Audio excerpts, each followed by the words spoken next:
In 1945, British and American pilots had rained death and destruction on Germany. Now, in 1948, they were flying again to Berlin.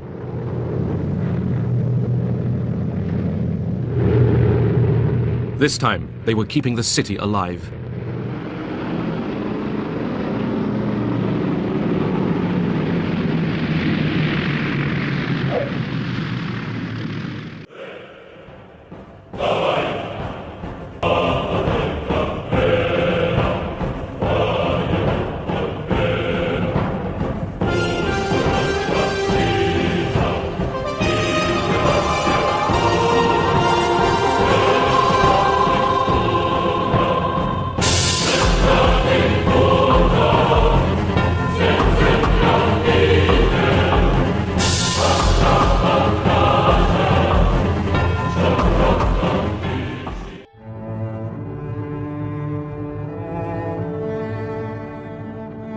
Berliners were a beaten people in 1945. Their fate was in the hands of the Russians, Americans, British and French, their conquerors. Germany was divided into 4 occupation zones: Soviet, American, British and French. 3.5 million Berliners lived in a city 110 miles behind the Russian lines. Berlin was linked to the west by a highway and a railway which ran through the Soviet zone. The city itself was divided into 4 sectors: Soviet, American, British and French.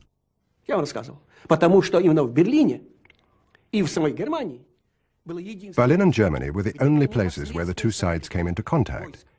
That is, Soviet troops and troops from the Allied countries. In other places, we didn't have direct contact between our two armed forces. That was one of the reasons why Berlin became a battlefield for the Cold War. Berliners had lived a precarious existence for years. Food was at near starvation levels, and currency was worthless. The black market was king. We bartered everything. A non-smoker who got cigarettes with his ration cards would gladly take them, because he could barter them for something more useful. Naturally, we all did it. Cigarettes were our currency. The black market was the only thing that kept us alive. British Foreign Secretary Ernest Bevin had a plan for Germany. He didn't like the Germans, but believed that European recovery depended on them. We have to try and recreate Germany on a democratic basis, give her a chance to live, at the same time, make sure that the security of the rest of Europe is preserved and that aggression cannot take place again. Soviet military maneuvers near Berlin. By 1948, the honeymoon among the Allies was long over. The Soviets wanted a weak Germany under 4-power control.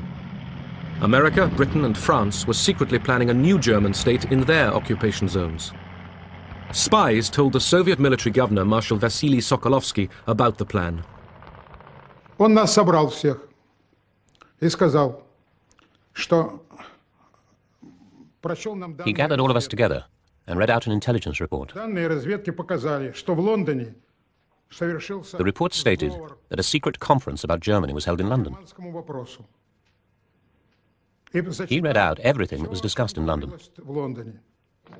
Sir Brian Robertson, the British military governor, and his American counterpart, General Lucius D. Clay, had to implement the Western plans. General Clay was the hardest working man I've ever encountered, no vacation. He skipped lunch because he considered that a waste of time. Instead, he had 20 cups of coffee and 2 packs of cigarettes a day. What impressed me particularly was his fantastic ability to absorb difficult questions that were quite outside of the framework of his experience. After all, he was a professional soldier. The Allied Control Council met regularly in Berlin. Usually, as here, the proceedings followed a well-worn path. The American, General Clay, and his Western partners exchanged routine information with their Soviet counterparts. But on March 20th, 1948, Sokolovsky wanted more. Значит, он вежливо, тактично, He spoke in a very tactful and polite fashion, но очень сдержанно. in a very restrained way. Очень просим. He said, "Could you please fill us in? Как было? Tell us what happened at the meeting in London." Клей ответил, что мы не Clay replied that they weren't going to look into it. Sokolovsky сказал, Sokolovsky then asked what was the point of having a control council if they were not going to tell us what went on in London, о том, что вы в Англии говорили, вы не говорили. and if they kept secret from us the various issues concerning Germany. Касающиеся Германии вопросы вы от нас держите в тайне. Have we or haven't we got a control council? Контрольный совет или нету? The Russian just stood up, and he had about 5 or 6 of them on the left and the right of him, and they just walked out, which was not called for, because when they closed the meeting, it was always done in a professional manner. And the general just told everybody to stay put, because the meeting wasn't over. The former Allies provoked each other. The West had no intention of budging from Berlin, but knew the Soviets wanted them out. They feared Stalin might risk war to achieve it.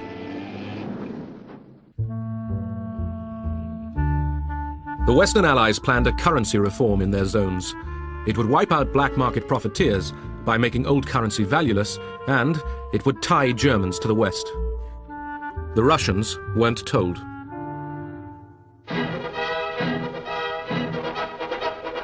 May Day 1948.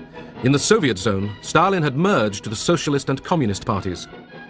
The new grouping, the Socialist Unity Party, was out in strength. There was even a sideswipe at Winston Churchill. For the demonstrators, the real target was the city council, the Magistrat, which wanted to run all Berlin on Western lines. The majority of the Berlin City Council, supported by the Social Democrats and the Christian Democrats, believed that with currency reform there would be an immediate upturn in the economy. In particular, there would be increased investment by entrepreneurs. On the other hand, the Socialist Unity Party councillors saw it as a threat to the still incomplete nationalisation of property which had belonged to the big companies, to war criminals and to Nazi Party members. Generally, to all those whom the Socialist Unity Party blamed for supporting Hitler in 1933.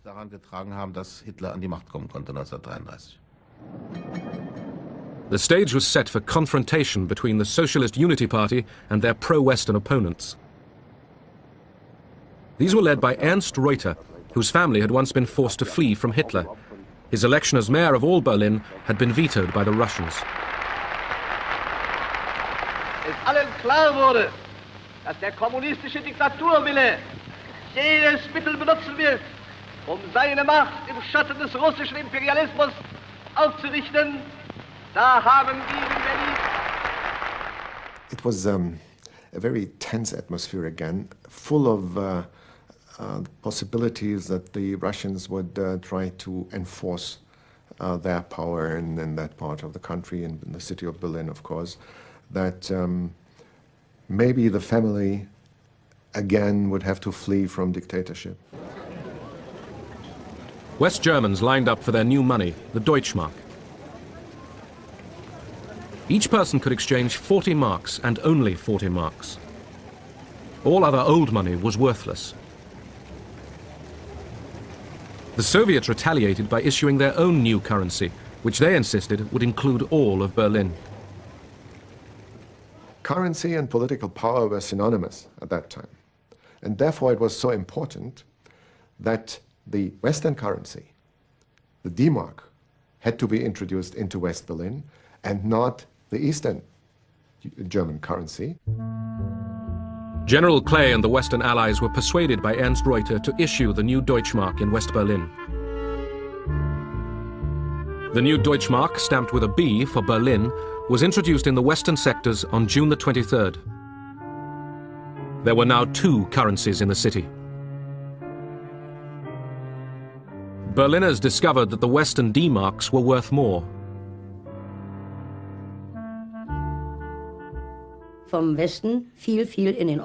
Many people from the West frequently travelled to the East and of course bought up what they could. East marks and West marks, if you can call them that, were usually 1 to 7 or 1 to 5. That is, we got 7 or 5 East German marks for 1 West mark. And as we found out later, it was a sellout, at least around Berlin. The introduction of the new Western currency in Berlin infuriated the Soviets, who debated what to do next. Sokolovsky picked up the special phone and rang Molotov. He said, "We're discussing these matters. What shall we do?" We all understood the seriousness of the situation. Molotov replied, "You're not planning to bring tanks out into the streets, are you?"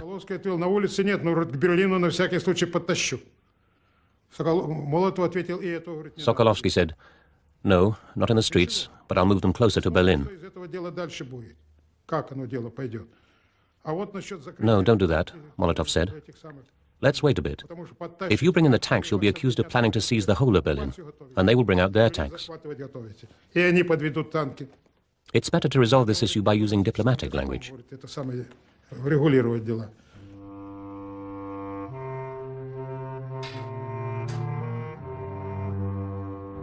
The Soviets blocked all major road, rail and canal links between West Berlin and Western Germany. They made no concerted effort to seal every route, but delivery of the 12,000 tons of food and coal normally supplied by the West to Berlin every day was now impossible. The Soviets cut electricity supplies to factories and offices. West Berliners could do little. Their only large power station had been dismantled for reparations by the Soviets in 1945.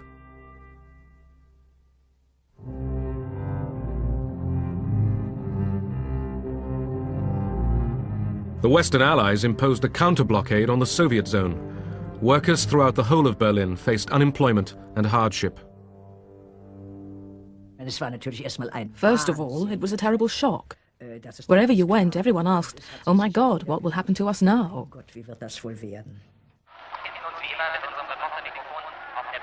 Stalin's purpose was clear: to force the Western Allies to change their policies or quit Berlin. In 1945, the Western Allies had made a written agreement with the Soviets. Planes could fly along 3 air corridors 20 miles wide to 2 Berlin airfields, Tempelhof and Gatow. Seaplanes could also set down on Lake Havel. The British responded to the challenge. They planned an airlift. Foreign Secretary Bevin put his weight behind the idea. The physical suffering of 2.5 million people in Berlin to try and influence the Allies, the Western powers, in their treatment of the Germans, and to try to force us out, is one which we are unable to accept. General Clay, the American commander, didn't believe an airlift would work. He had wanted to test Soviet resolve by running an armed convoy through the blockade. Reluctantly, he agreed to pursue the airlift idea with Ernst Reuter. Clay said that this would mean extreme hardship and how little we could bring in at first. And he asked Reuter point blank, "Do you think the Berliners will be able to take it?" Reuter quietly replied, "You take care of the airlift, I'll take care of the Berliners." And Clay said that was good enough. He called up General LeMay and said, "General, we're going to haul coal into Berlin." Coal? General LeMay said. He said, "Yeah, we're going to keep this city alive." The Berlin airlift began at the end of June. The Americans called it Operation Vittles. The British, Plain Fare. The airlift had to deliver 2,000 tons of supplies a day. Without it, West Berliners couldn't survive. They had coal for only 45 days and food for only 36.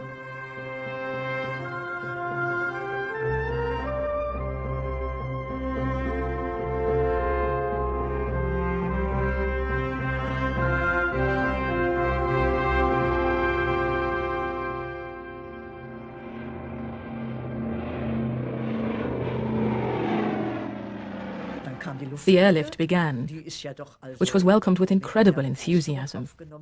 People had such confidence in it. It was really remarkable. People thought, why shouldn't it work? They dropped so many bombs on Berlin. They should be able to drop potatoes. Bomben hier abgeworfen, da werden sie doch auch Kartoffeln abwerfen können.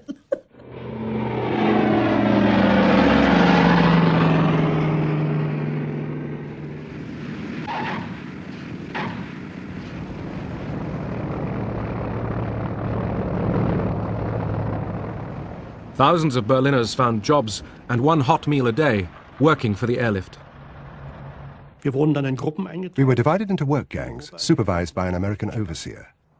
Each gang was ordered one by one to the planes as they came in. Go to the next plane, hieß es dann. Each of the larger planes carried 9 tons. We could unload each plane in roughly 7 minutes. That was 9 short tons of coal.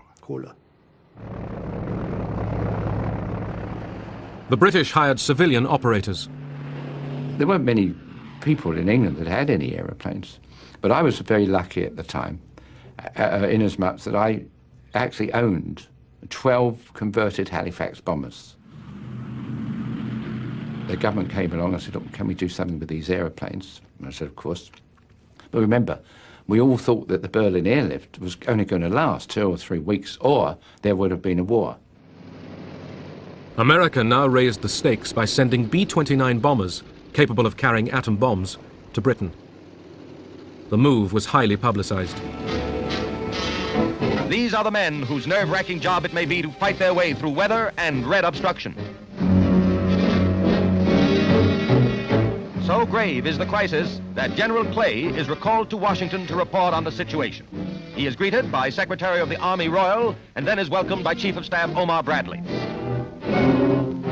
On his shoulders may rest the responsibility for peace or war, and the Commander-in-Chief at the White House awaits his appraisal of the most explosive situation yet in the struggle between East and West. Clay argued once again that he be allowed to confront the Soviets with an armed convoy. Now, if the Soviets stepped aside and the convoy went through, then peace would continue. If they chose not to let the convoy through, then it meant war. It was just that simple. And the last thing in the world President Truman wanted to do was see our country get into another great war. We just come out of one. So no armed convoy, but more planes for the airlift. Since I have been in Washington, I have been assured of an additional supply of C-54s, which carry 10 tons, to replace the C-47s. And this will enable us to build our airlift up to 4,500 tons a day. This tonnage will enable us to maintain Berlin indefinitely while we try to find a peaceful solution to the Berlin problem. In August, Stalin visited an air show near Moscow. He was confident that the Soviet blockade of Berlin's western sectors would be enough to force the Allies back to the negotiation table. But time wasn't necessarily on his side. The West's counter-blockade of coal, steel, and machine tools was beginning to bite. When Western diplomats asked for talks, he agreed. Stalin was very calm. He smoked. He didn't walk about like he usually did.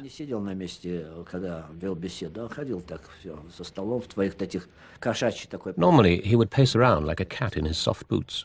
But this time, he stayed seated. He had no notes next to him.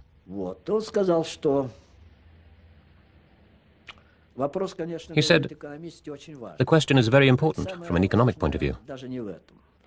But this is not the most important issue.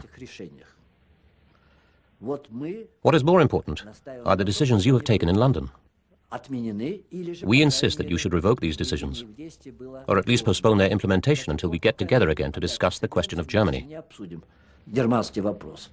He saw that Germany was going to be divided, with a strong Western Germany, supported by America in the West, in any way being 3/4 of the total part of Germany, which would become an independent country, and he wanted to stop that.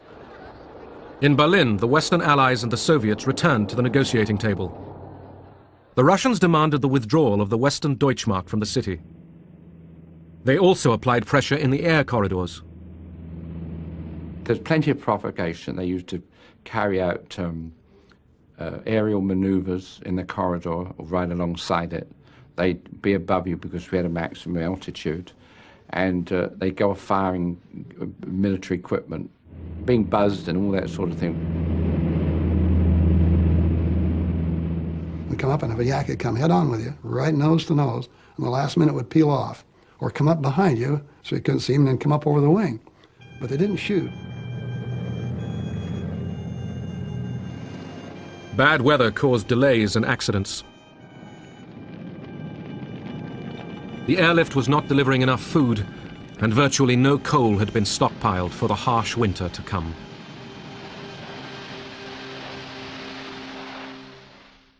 Mein Berlin, du kannst nicht untergehen.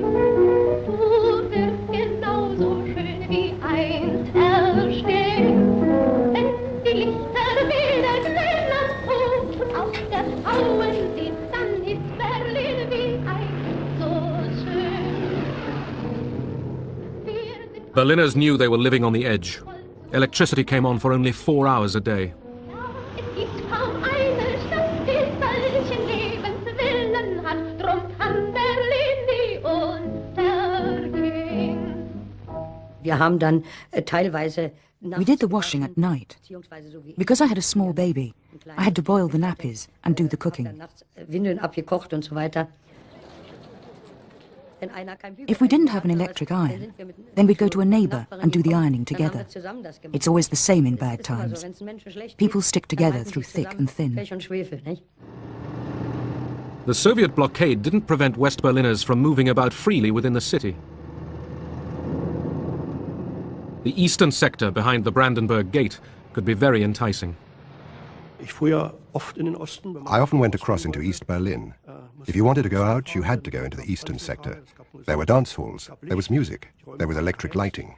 The rooms were heated and normal peacetime conditions prevailed.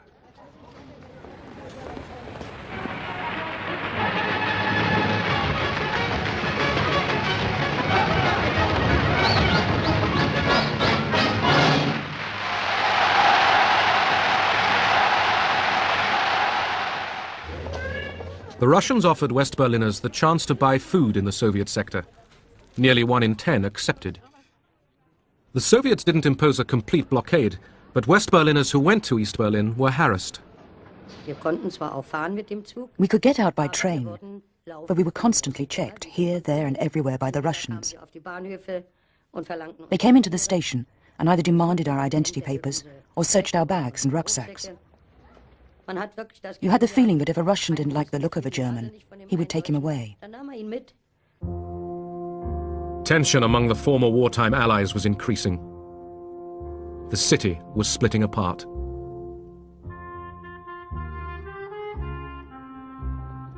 On September the 6th, communist-led activists converged on a full meeting of the city council in East Berlin.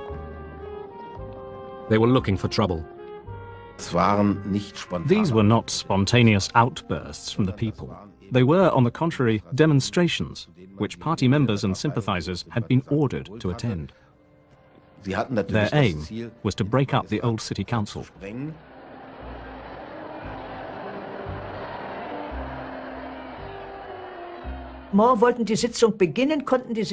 We wanted to begin the session. But Speaker Zur couldn't get it started because communist gangs had made it their business to be there.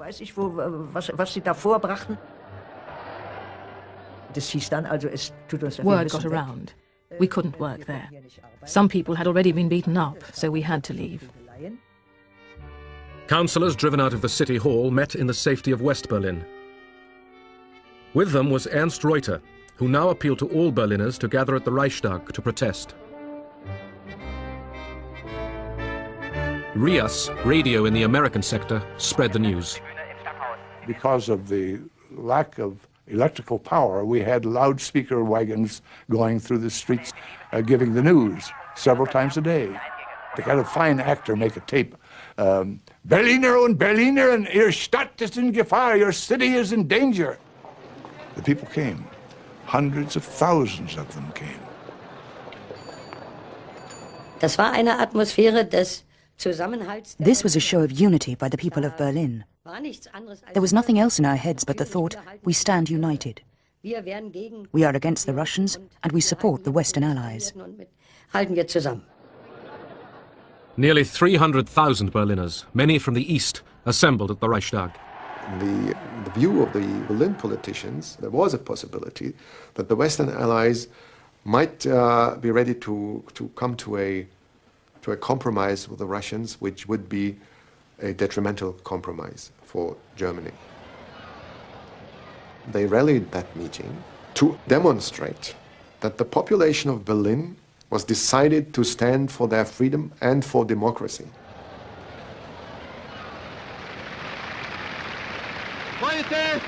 Heute ist der Tag, an dem nicht Diplomaten und Generäle reden und verhandeln. Heute ist der Tag, wo das Volk von Berlin seine Stimme erhebt. Ihr Völker in Amerika, in England, in Frankreich, in Italien, schaut auf diese Stadt und erkennt, dass ihr diese Stadt und dieses Volk nicht preisgeben dürft, nicht preisgeben könnt. When the rally was over, the Soviet flag on the Brandenburg Gate was torn down.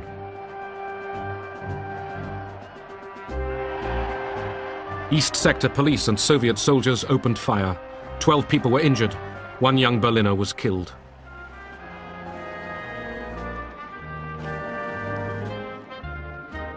And the day was not yet over.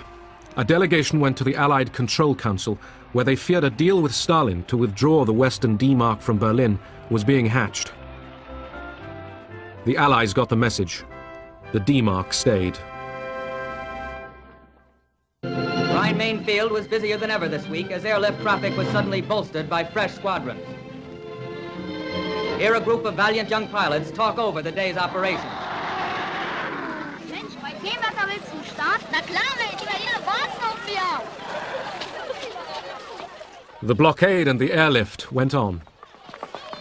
We flew everything. I mean, medical supplies, newsprint, but the coal was the biggest thing, and it was the biggest problem, too. The coal dust would seep in the floors and the control cables, make it difficult to control the airplane. So we flew with our escape hatches out in the back to suck out the dust. Big Easy 6-4, I have you in contact over the Tempelhof range, and you'll pick up a heading now to get you over the Planter Beacon, coming down very nicely. Now you're starting to go a little bit above your glide path. Every 45 seconds, airplanes from the west came over Kleinmachnow, over the High Party Academy, in order to land in Tempelhof. 268 degrees. You are now 1.5 miles from touchdown. You're approaching the trees and buildings. You're now on course, and you're now on your glide path. Very nice. We were sitting around, the teachers of the history department and of others. I said, the Americans understand historical materialism better than we. And so we're looking at historical materialism better than we. Yeah, they understand that you have to have a basis of food and help before you can begin party education. The Americans understand historical materialism.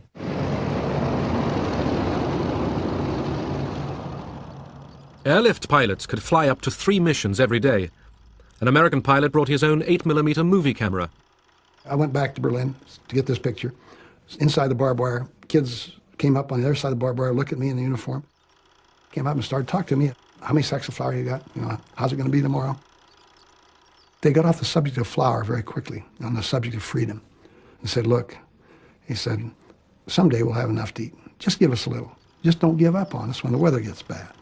We'll have enough. But if we lose our freedom, we may never get it back.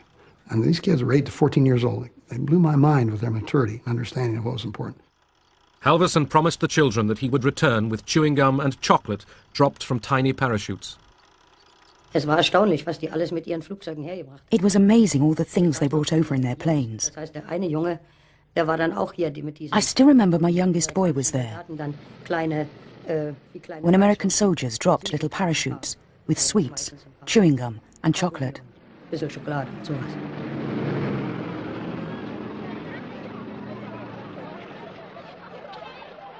Word of Halverson, the candy bomber, spread quickly. He was summoned to see his commanding officer. He really chewed me out. And then he reached into the counter, pulled out a newspaper, and there on the front page was an airplane with parachutes coming out of it. He says, you almost hit a German newspaper man in the head with a candy bar in Berlin yesterday. And he's got this story all over the world. He says the general read it and called me to find out what was going on. I didn't know anything about it. I'll never get promoted. Why didn't you tell me? I said, I didn't think you'd approve it, sir. He says, you're right. But the general thinks it's a good idea. Keep doing it. For both East and West, radio was an important weapon in the propaganda war. Es spricht Roman Kwalek. Radio in the American sector, RIAS, was run by William Heimlich. I introduced American broadcasting techniques on the theory that if the audience isn't there, you can't convince them of anything. So my number one priority was get people to listen. How do you get people to listen? You give them good, entertaining programs, solid news that they could depend upon. Trotz ungünstiger Witterung und niedriger Wolkendecke vollzog sich auch heute der Lufttransportverkehr nach Berlin planmäßig. Am frühen Nachmittag trafen die ersten Skymaster-Maschinen mit je 8 Tonnen Steinkohle an Bord in Tempelhof ein. A young Berlin dancer called Christina Olsen became a popular RIAS performer, and later Mrs. Heimlich. I read the headlines, and then I would make fun of whatever the Russians or East Germans did. Das versteh ich nicht, dazu bin ich noch zu klein. Doch die Russen, die müssten doch das eigentlich verstehen. Which means I'm too little to understand all these happenings, but the public could certainly get it. And it became a very famous slogan in Berlin, and so I became the voice of Berlin. Werden Sie am Sonntag wählen? Ja, ja. Und Sie? Selbstverständlich. Aber natürlich werde ich wählen. Darf ich Sie auch noch schnell fragen, ob Sie am Sonntag wählen Aber werden? selbstverständlich werden wir wählen. In December 1948, West Berliners voted for a new council to run their half of the city. The Socialist Unity Party, which dominated the old council in the Soviet sector, boycotted the elections. Wir sind im Moment als Stadt gespalten. For the moment, we are a divided city. There is nothing we can do about it. Our survival now depends on developing extremely strong ties with West Germany. Ernst Reuter was now mayor, with Louisa Schroeder as his deputy, but only in one half of Berlin.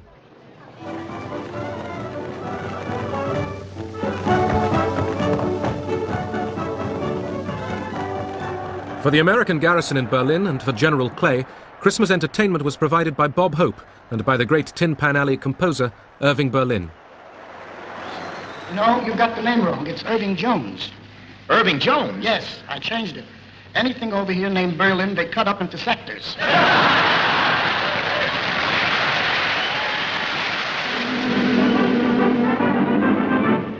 Not long ago, a group we called the Air Corps helped win the war and took the bow.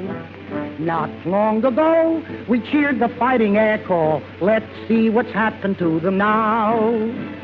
Operation Biddles, there's Lindsay on the way, and rolling green and hay, and everything's okay. Operation Biddles, as in the night we go, we won't forget to blow. Operation Vittles, the American code name for the airlift, was working at last, thanks to an unusually mild winter. On Easter Sunday 1949, a record 13,000 tons was airlifted in 24 hours. The gamble had worked. Berlin could be supplied indefinitely by air. We lived at Karlshorst and could hear the noise of the aeroplanes, which delivered everything, including chocolate and Christmas presents. We couldn't match it. We were poor, and the West was rich. And of course, this crazy blockade was bound to fail.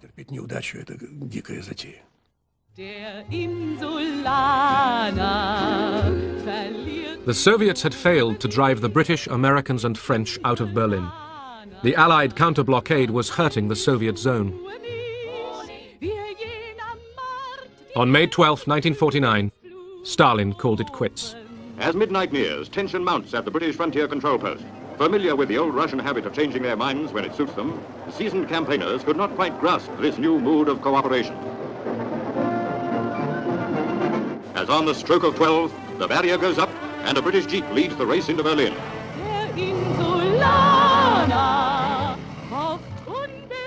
Many people thought the ending of the Berlin blockade meant an end to the Cold War.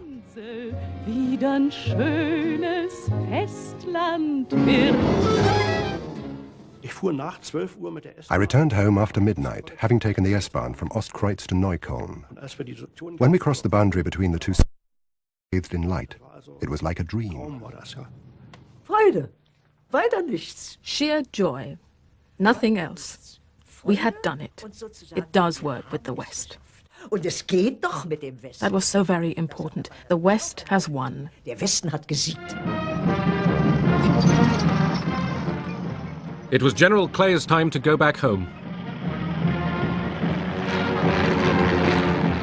After a goodbye parade, he paid a final visit to Berlin. So then he asked me to go with him to the final farewell ceremony at City Hall, and Adenauer and all the top German officials had been flown in.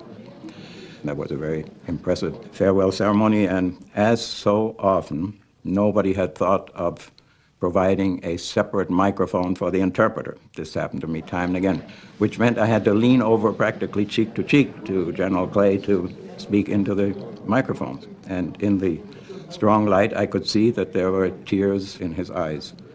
I shall not use the English word goodbye, but rather try to say to you, auf Wiedersehen.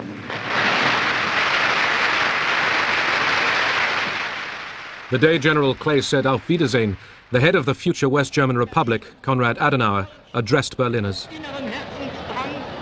Und erfüllt von tiefer Dankbarkeit für euren Kampf, für euer Leid, für eure Geduld, die jetzt zum Siege geführt hat.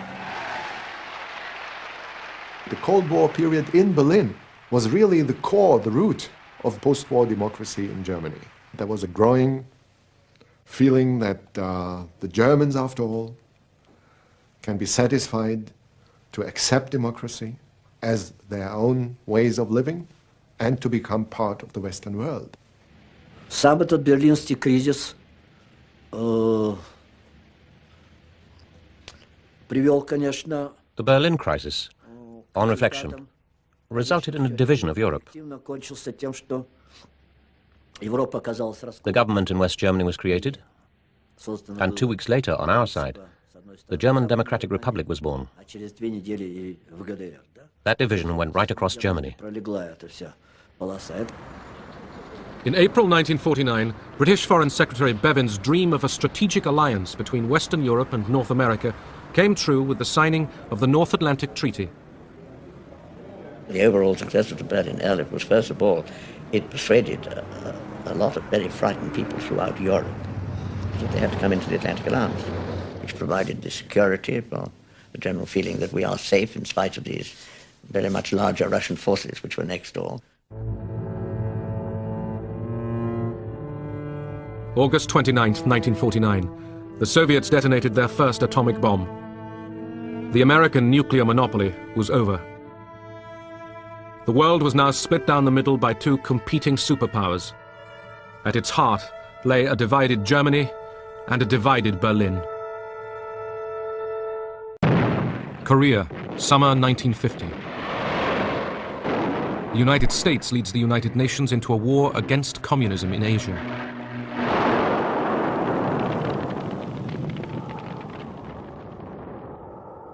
In winter, under attack from the Chinese communists, the UN troops are thrown into full-scale retreat. It was a route exactly like the one that Napoleon faced leaving Russia. We ran headlong, helter-skelter, pell-mell, trying to get to Busan, trying to get back to Japan. It was disgusting. The Cold War has become a hot war. August 1945. At the end of the Second World War, the Japanese army that had occupied Korea for 35 years surrenders. During the Japanese occupation, they forced us to follow the Japanese lifestyle, speak the Japanese language, use Japanese law. When we were liberated, we welcomed the soldiers. Russian and American troops liberated Korea, meeting together just as they had in Germany. As occupying powers, the Soviet Union and the United States agreed to divide Korea along the 38th parallel as a temporary measure. South of the divide, the Americans were in control. We made the Republic of Korea, really, between the Pentagon and the State Department. American generals installed a hardline anti-communist, Syngman Rhee. His charm is somewhat deceptive because he's also very tough. He's absolutely unforgiving, very patriotic, and he's not nearly as sweet as he looks. Rhee was appointed as first president of the new Republic of Korea in 1948. American troops withdrew. North of the 38th parallel, the Russians were in control. They established a communist regime through a network of people's committees. Kim Il-sung, who had spent the war in the Soviet Union, was groomed for power. He was a very handsome young man, always smiling. Everybody liked him in Korea. He made a very good impression. He was the national hero of the Korean people. The Democratic People's Republic of Korea was proclaimed, with Kim Il-sung as its president. As Soviet troops withdrew, Kim dreamed of uniting Korea under communism. Kim Il-sung understood that to resolve the problem of unifying the two Koreas was very difficult, that he would need help. Of course, the help he was hoping to get would come from the Soviet Union.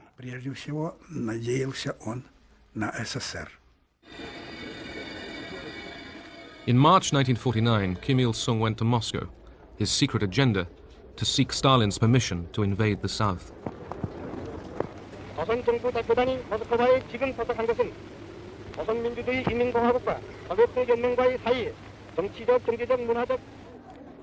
Stalin, preoccupied with crisis in Berlin, rejected Kim's request to invade. By the end of 1949, the international situation had been transformed. The Soviets detonated their first atom bomb. And the communist revolution in China was finally successful. Mao Zedong proclaimed the People's Republic of China. A treaty of friendship between Mao and Stalin created a communist global alliance, opening a second front of the Cold War in Asia. Stalin was now confident that the United States lacked the will to respond to events in Asia. In April 1950, he finally gave approval for Kim Il-sung to invade South Korea.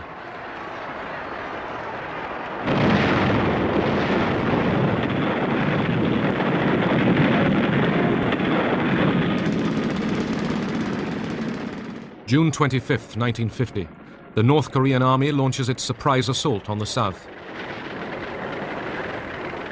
I remember vividly even today, the day the war broke out. It was Sunday morning, and we heard this kind of remote, the roaring noise from the north. Equipped with Russian tanks and artillery, and directed by Soviet advisors, 10 combat divisions of the North Korean army flooded south. We believed that we had to fight for our motherland, for our people, for our leader, Kim Il-sung. We believed it would be better to liberate the South and to unify Korea. That's what we were fighting for.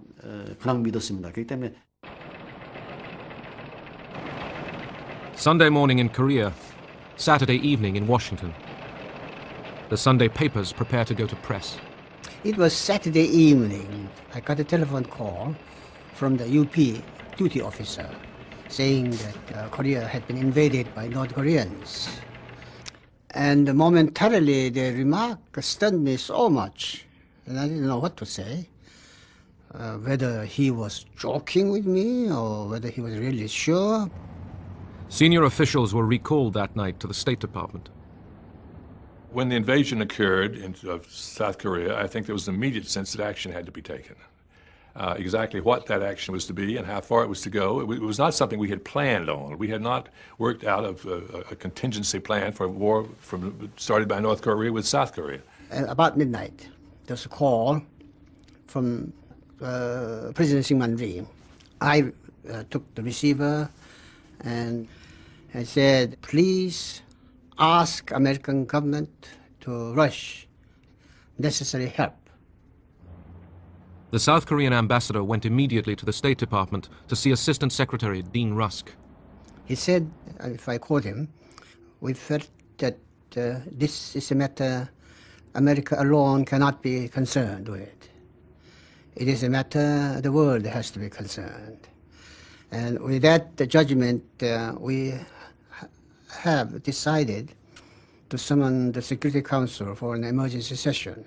Noting with grave concern the armed invasion of the Republic of Korea by armed forces from North Korea. The following day, the Security Council met. Moscow was boycotting the United Nations because of its refusal to admit communist China. Those in favor will please raise their hand. The United States seized the opportunity to condemn North Korean aggression. Carried by 9 votes for, 1 against, and 1 abstention. 2 days later, the Security Council voted to create a United Nations military force to defend South Korea. This is, in fact, an attack on the United Nations itself. Under the UN flag, soldiers from 16 nations would fight against communism. We were elated. We felt very, very good, very encouraged. We felt, first of all, we felt that probably Korean unification was to come about as a result of the resolution itself. President Truman addressed the nation. Korea is a small country, thousands of miles away. But what is happening there is important to every American. The fact that communist forces have invaded Korea is a warning that there may be similar acts of aggression in other parts of the world. The feeling at that time was that a military operation of this magnitude could not possibly have been taken without the support of the Russian military. In other words, it was concluded right at the beginning that this was a movement, this was something happening in the context of the Cold War. The United States mobilized for war. The reserves were called up. At the time we entered into the war, led the UN into the war with us, it was a very popular war. Everybody was agitated, getting ready to go overseas. There were all sorts of feelings. Trepidation, expectancy. There was quite a feeling of wanting to stop the communists from taking over anywhere in the world. They wanted to stem the tide of communism. General Douglas MacArthur, the Allied Supreme Commander in Tokyo and the legendary victor of the Pacific War, was appointed to lead the United Nations forces. He was worshipped in Japan. This man had a tremendous ego, and it had been fed for all these years. I do believe he was, at this point, felt that he was infallible.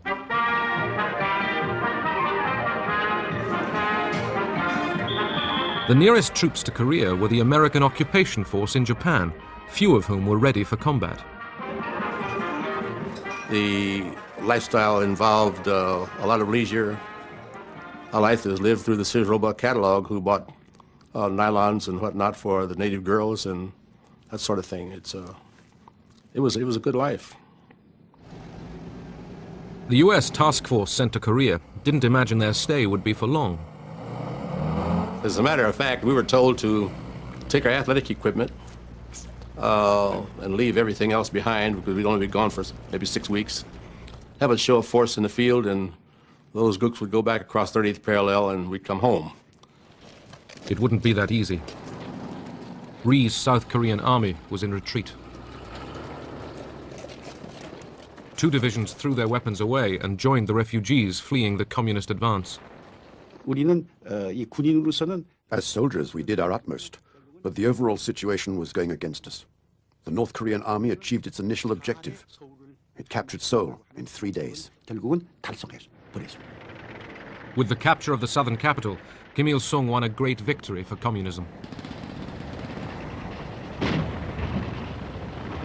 When we got to Seoul, the army told us the campaign was finished. They told us political reforms will follow. Now the country will be unified with ease. We didn't think there would be any more war.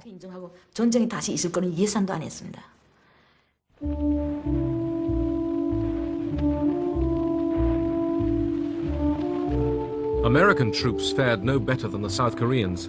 With no effective anti-tank weapons, the American line collapsed.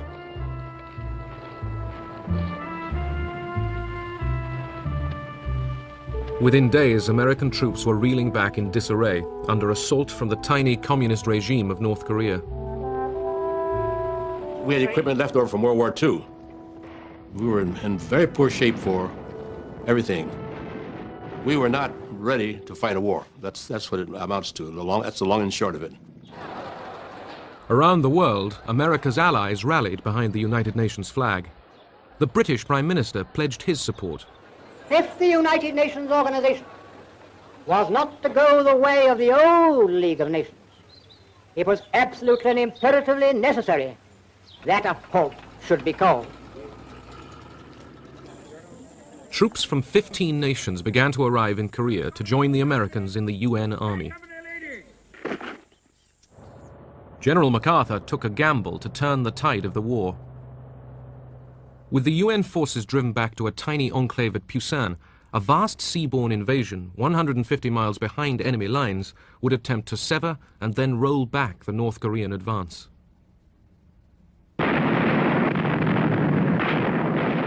Dawn, September 15th, 1950.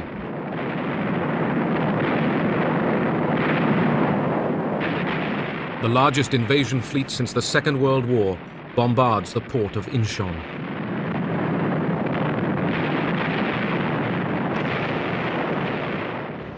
American and Korean Marines go ashore in huge numbers.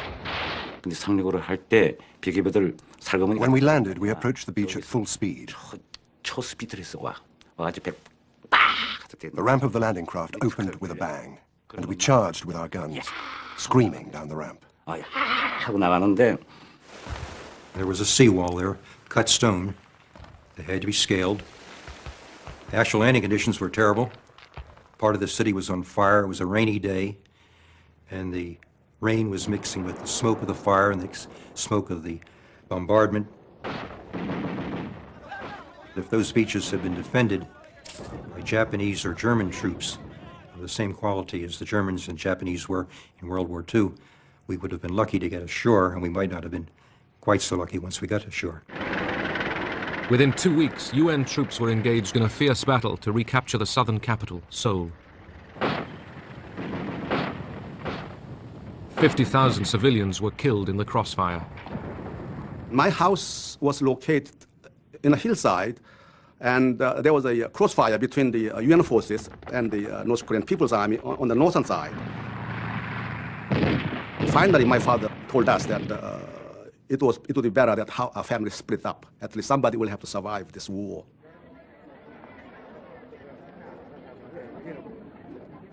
After finally recapturing Seoul, MacArthur reinstated Syngman Rhee in the Parliament building. MacArthur's association with Rhee's increasingly vicious regime caused concern in Washington. Syngman Rhee was a difficult man to back.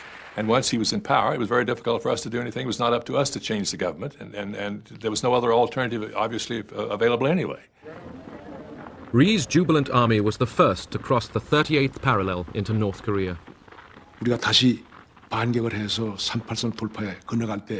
we counterattacked across the 38th parallel, every one of us, soldiers and people, thought now the drive was on to unify the whole Korean peninsula. 통일이 되는 하나의 결정적인 계기가 왔다. 이렇게 생각을 했습니다. The UN troops too advanced into North Korea. MacArthur's war aim now appeared to be hot pursuit of the invader. I thought we'd won the war. I shouldn't laugh at this point, but I have to. I really thought we had won the war, and I think that was a general feeling. And we went north with high hopes. The giant Yalu River marks the boundary between North Korea and China. Across this border, the Chinese leadership followed the war with alarm. They feared the American army in North Korea would invade the Chinese mainland.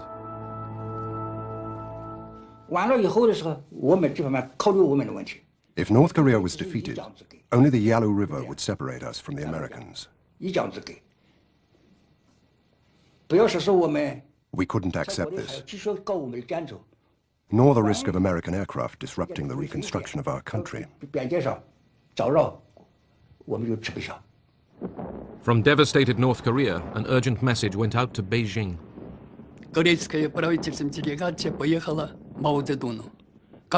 A government delegation was sent to Mao Zedong. What can we do, they asked. We can't retreat. They're attacking us from the air, from the sea, and by land.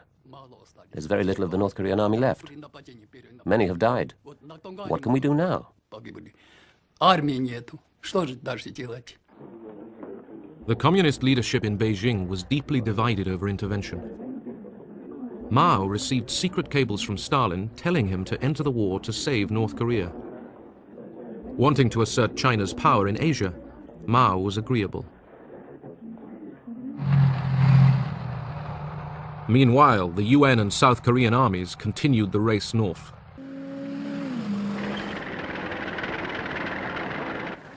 On October 19th, Pyongyang fell. It was the only communist capital ever to fall to the West during the Cold War. MacArthur had the bit in his teeth. He was pursuing a defeated army. The race to the Yalu was on. MacArthur was surprised to be summoned to Wake Island in mid-Pacific for a meeting with President Truman. MacArthur assured his commander-in-chief there was no possibility of China entering the war. He took the award of yet another medal as a signal that he could continue the advance towards China. When the president asked him to stay for lunch, MacArthur refused. While Truman and MacArthur were talking, Mao ordered the Chinese army, called the People's Volunteers, to enter Korea. 500,000 Chinese began to cross the Yalu River and waited for the UN forces to approach the border. As they crossed the Yalu in enormous numbers, the volunteers sang this song. 雄赳赳，喜昂昂，跨过鸭绿江，为祖国，为国兵，就是保家乡。祖国好儿女，齐心团结，抗美援朝。Turkey and cranberry sauce were served up. MacArthur and his soldiers still thought the war would be over by Christmas. Well, Thanksgiving Day in 1950 was a very fine day. The weather was nice. The typical Thanksgiving dinners were there. We had everything that we would have had we been at home. And it was just a very nice day. And that was the last nice day we had. Next morning, 300,000 Chinese attacked. They'd blow these bugles, and they had a chilling effect on the soldiers. The first aim of the volunteers going into Korea was to defend our homes and country, the motherland. We couldn't allow others to cross the Yalu River and invade us. But also, we wanted to help the Korean people. As in China's long civil war, Mao believed that greater motivation could defeat an enemy with superior arms. Because our war was a just war, the enemy could be defeated. Our bravery and our strategy, developed during the years of the liberation struggle, would help defeat the enemy.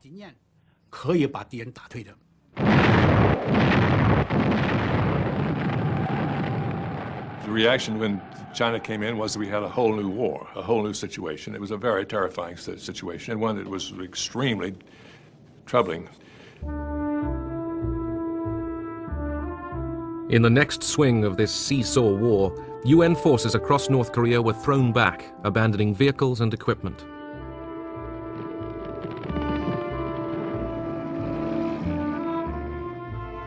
We had people on top of the trucks, on the running boards, just heading south.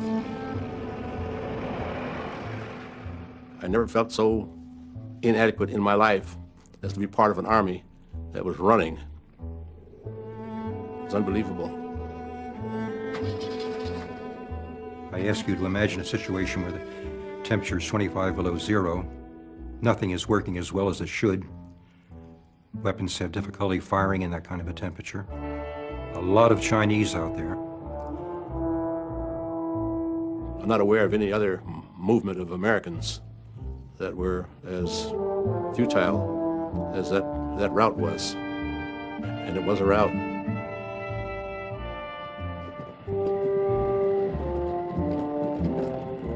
American soldiers called it bug-out fever.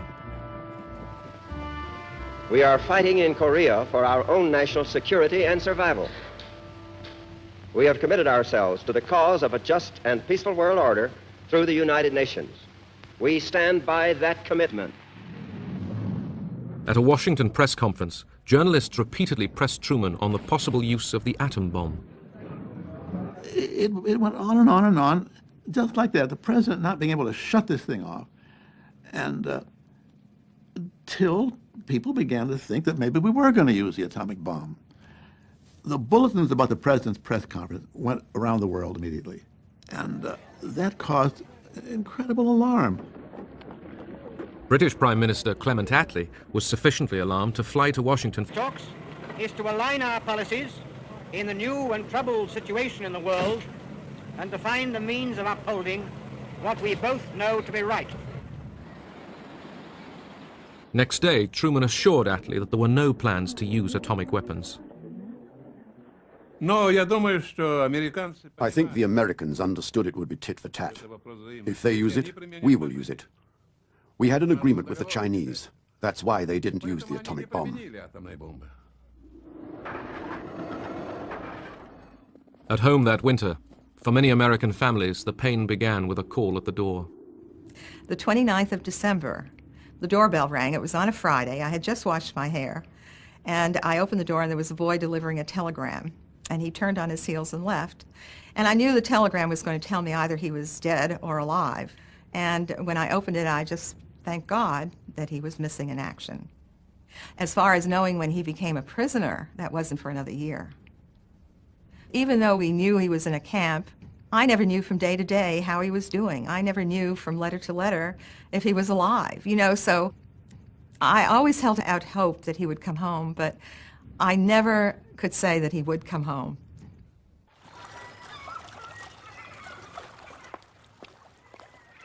Retreating UN soldiers adopted a scorched earth policy.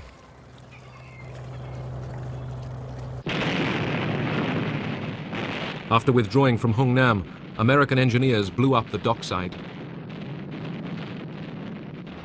The Chinese, rapidly advancing, recaptured the northern capital, Pyongyang. At the beginning of 1951, Seoul fell again to the communists. General Matthew B. Ridgway was appointed by MacArthur as the new field commander. At last, UN troops began to slow the Chinese advance. The defeatism and the bug-out fever and so forth that had afflicted the 8th Army before was eradicated. From the beginning, the United States enjoyed air supremacy. When I was flying up along the Yalu in the F-86, the Sabre, we were using tactics that literally had been used in World War I and World War II, except we're flying jets at much higher speed. When Russian MiG-15 fighters with well-trained Russian pilots were sent to the war zone, they posed a challenge to American supremacy.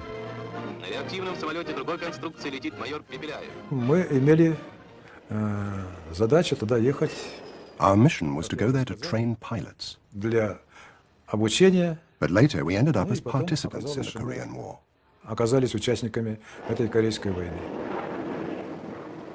The presence of Russian pilots risked bringing the Soviet Union into direct conflict with the United States.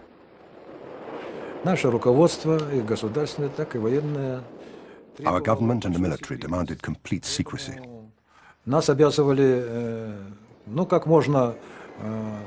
We must never let the enemy know they were fighting Russians.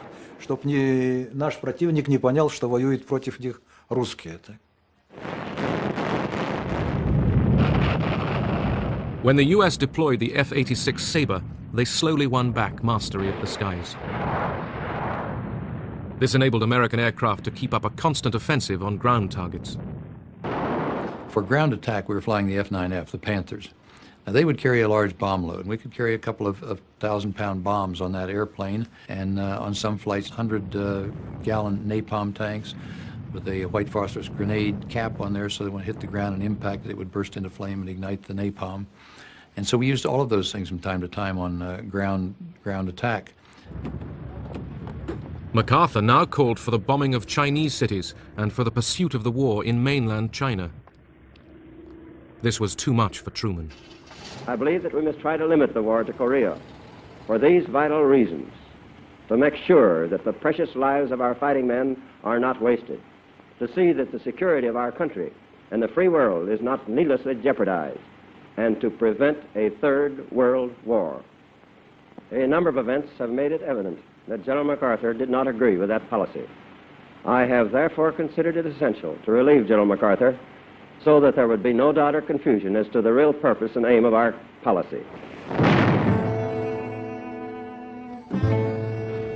By the summer of 1951, the two sides had fought themselves to a stalemate in the hills of Korea, almost at the point at which the fighting had begun a year earlier. Every month brought another 2,500 UN casualties.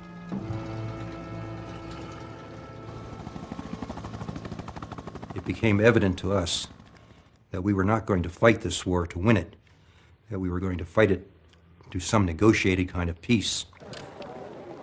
Armistice talks began in July 1951, but got nowhere. Both sides found the other's attitude impossible. 이 공산주의자들하고 교섭이라는 건 굉장히 어렵습니다. 그 사람들 Negotiation with the communists was very difficult. They treated the negotiations like a battlefield tactic, something to buy time. 그 사람들은 시간 버는 것도 있고요. One of the main stumbling blocks at the truce talks was the fate of the prisoners of war. Both North and South Koreans maltreated their prisoners. 1 in 3 American POWs held by the North Koreans died during the first winter. A lot of them were lost to dysentery, diarrhea, severe beatings, malnutrition.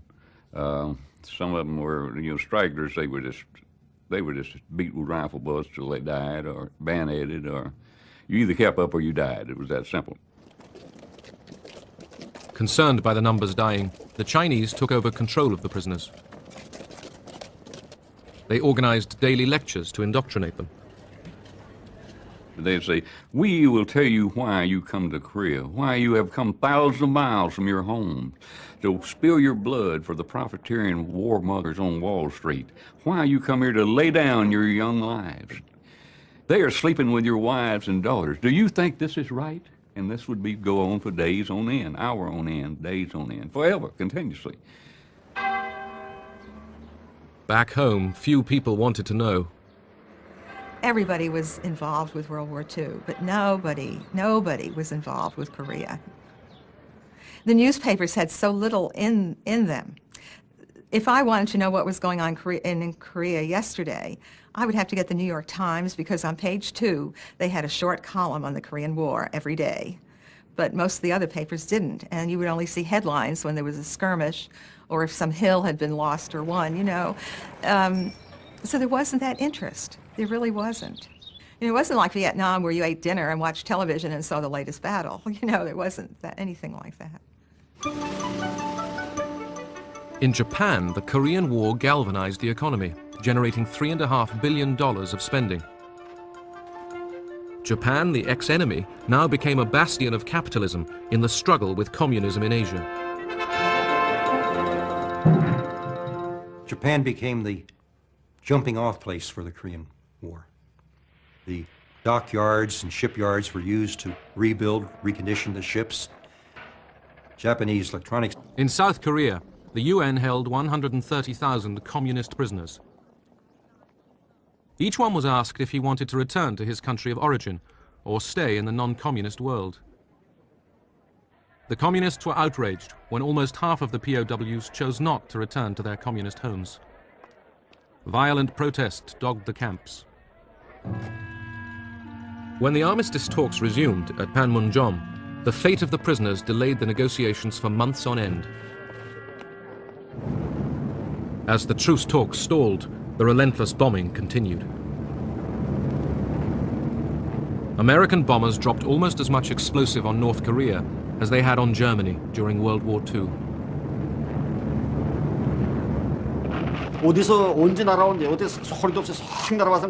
The bombers came without warning. Too many people died because of the bombing. You found dead people everywhere. 길가에 가면 그 시체가 없는 데가 없었고 There was hardly a single house left standing. 집 하나 온전한 집이 하나 남은 They bombed the big cities, the villages, and the countryside in the same way. 농촌에 할 거 없이 몽땅 다 I saw it all with my own eyes.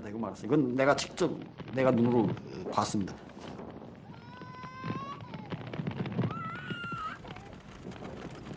Estimates suggest that in the north, as many as 2 million civilians were killed.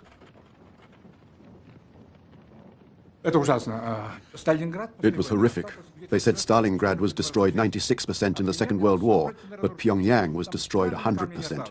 Everything was burnt to ashes. Not a single house left.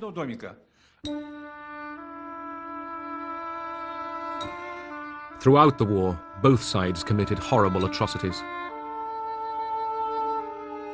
Northerners killed Southerners accused of sympathizing with the enemy. Rhee's supporters massacred those suspected of being communists. In seemingly endless violence, innocent civilians were often the victims.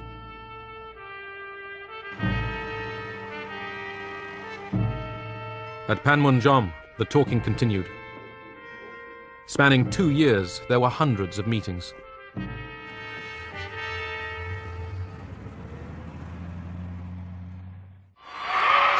(1952), election year in America. 2 years into the war, Truman decided not to run for the Democrats. The Republicans chose Dwight D. Eisenhower. His slogan, "I shall go to Korea." A lot of us were disenchanted with President Truman. I somehow blamed him for the war. So when the elections came up in 1952, I couldn't wait to vote for Eisenhower. I felt, being a military man, and his pledge was that he would see what he could do to end that war, that he was the man I wanted in office. Eisenhower defeated the Democrats in a landslide victory.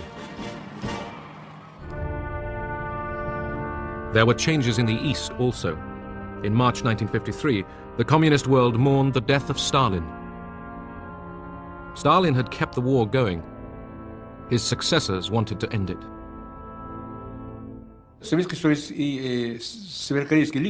Soviet and North Korean leaders came to believe it was impossible to win this war, because on the side of South Korea was the whole world, and on the North Korean side was the Soviet Union and China.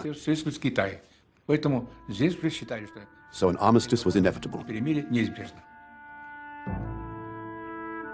A ceasefire was finally agreed on July 27, 1953. The Chinese, the North Koreans, and the UN backed the agreement. The South Korean president, Syngman Rhee, opposed the truce and refused to sign. The massive job of exchanging prisoners of war began. 75,000 communist prisoners were handed over. 12,000 United Nations POWs were also set free. There's no words to describe how elated I was and my friends as we come across the line. It felt like tons had been lifted from your back. It felt like for the last 2.5 years I'd been carrying an enormous amount of weight, I mean tons. And all at once I could breathe, I was light, I was free. Freedom's something you can't describe. Bernie Gailing also went home. Florence was there to meet him. I'd only known him 6 months. We were only married 6 days. This young man who left with blonde, wavy hair came back with brown, straight hair, thinned, and he was gaunt. I mean, he no longer had the facial structure that he had when he left. This man that I waited for 33 months. And then he comes home, and I don't really know him. But it didn't take long. 54,000 Americans didn't go home. The war claimed the lives of 3,000 men from the armies of 15 other nations. In China, Mao called it a great victory, and the volunteers returned home as heroes. An estimated 500,000 Chinese soldiers had died in the war.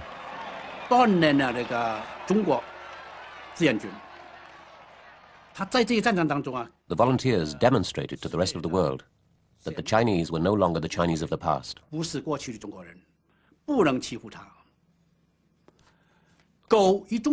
China could not be bullied. China was no longer the lame dog of Asia.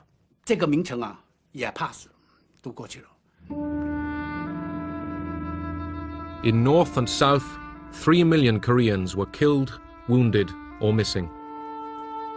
Another 5 million were homeless. When the truce was negotiated in 1953, there was a chance for the Korean people to breathe. But there is no real victory in war. It kills so many people and destroys so much.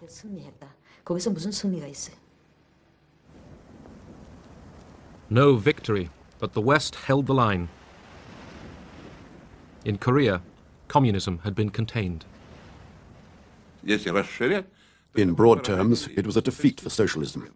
We were unable to impose the socialist system on South Korea, so it was a defeat.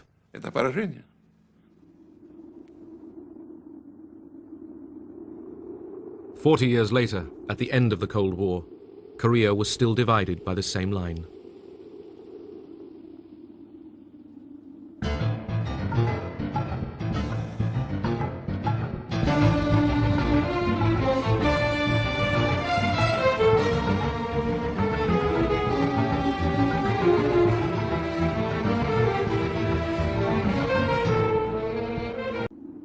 In the Soviet Union and in America, the Cold War was fought by fear.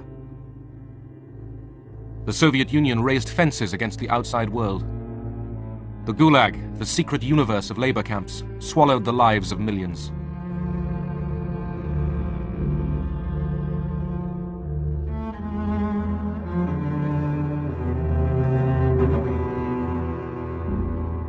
Both sides turned their fear inwards against their own people. They hunted the enemy within. Communism in reality is not a political party. It is a way of life, an evil and malignant way of life. It reveals a condition akin to disease that spreads like an epidemic. And like an epidemic, a quarantine is necessary to keep it from infecting this nation. The Cold War made America renew its values, invent new images for American virtue. Men and women in all walks of life, we are shareholders in the greatest enterprise on earth, the United States of America, unlimited. Our strength lies in the character of our people, young in heart, independent in thought and nature, skilled of hand. American enterprise has harnessed fire and water, wind, sun, and soil to produce an abundance of everything. Was communism out to destroy all this? American propaganda said it was.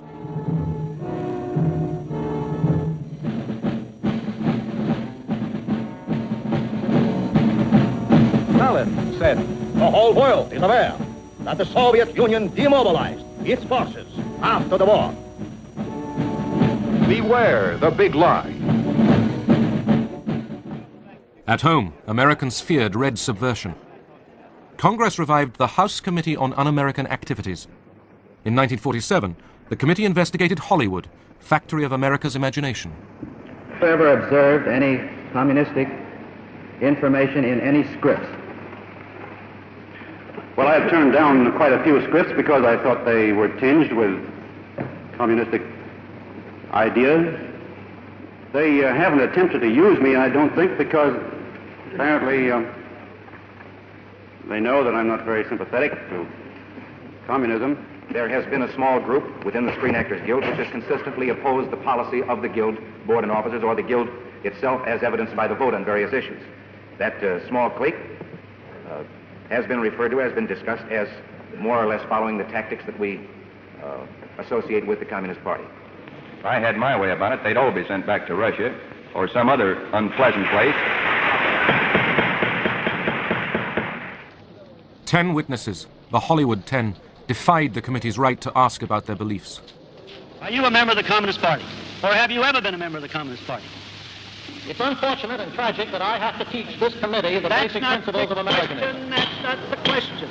The question is, have you ever been a member of the Communist Party? I am framing my answer in the only way in which any American citizen can frame his Then you answer to denied. a question Then you which invades his, absolutely invades Then his you right. denied. You refused to answer that question. Is that correct? I have told you that I will All right. offer my beliefs, my affiliations, and Here's the everything witness. else Here's the to the witness. American public, and they will know where I stand, as they do from what I have written. Stand away I have from the written stand. for Americanism for many years, and I shall Stand away from the stand. fight for the Bill of Rights, which you I'll are trying to take destroy. this man away from the stand.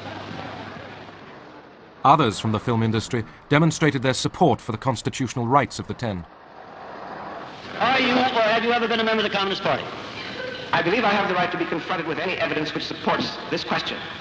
I should like to see what you have. Oh, well, you would. Yes. Well, you will pretty soon.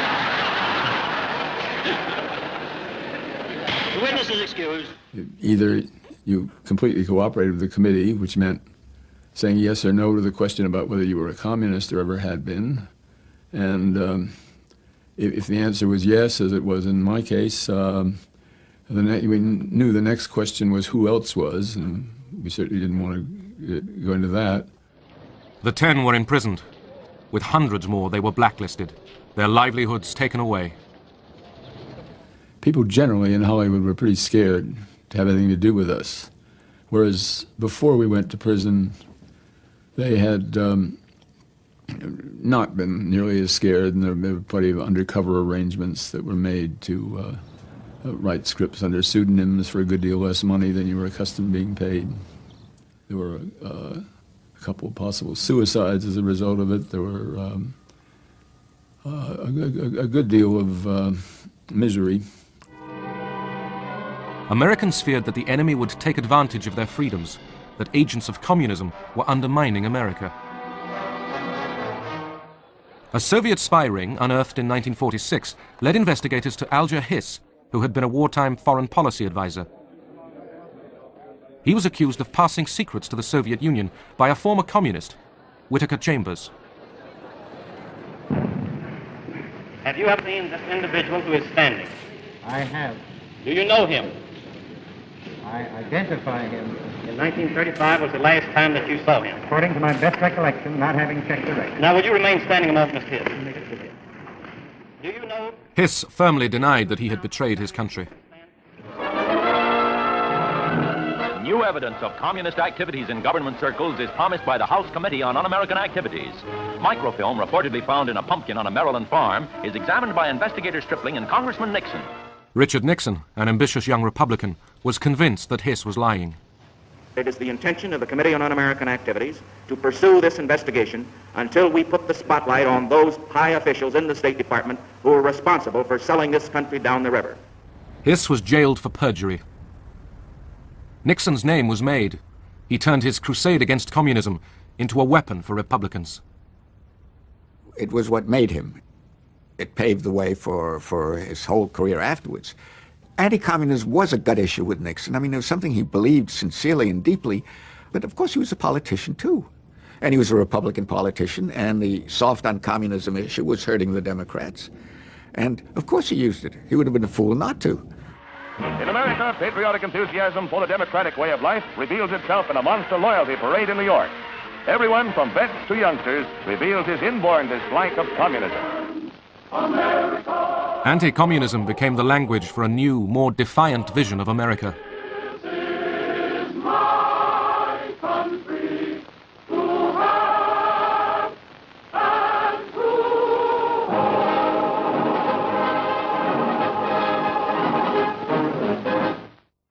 Singer Paul Robeson was open about his communist sympathies. In Moscow, he was welcome. Float that barge, lift that sail, you show a little grit, and you land in the jail. But I keeps laughing instead of crying. I must keep fighting until I'm dying, and old man River he'll just keep rolling